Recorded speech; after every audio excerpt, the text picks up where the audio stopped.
Good day, Ma'am and Sir. Thank you for giving me this opportunity to introduce myself. My name is Jeremy Dulay. I am 22 years old, married. I have no children. My father's name is Ernesto Lahum, and my mother's name is Jenalyn Lahum. I have 3 siblings. I live in Dinapigi, Isabela, Philippines.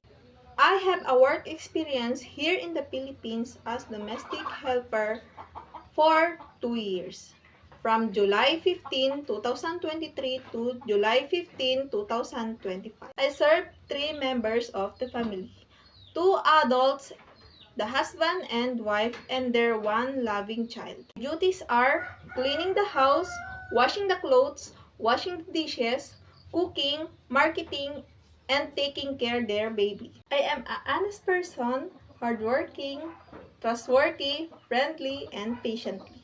Please choose me as your worker.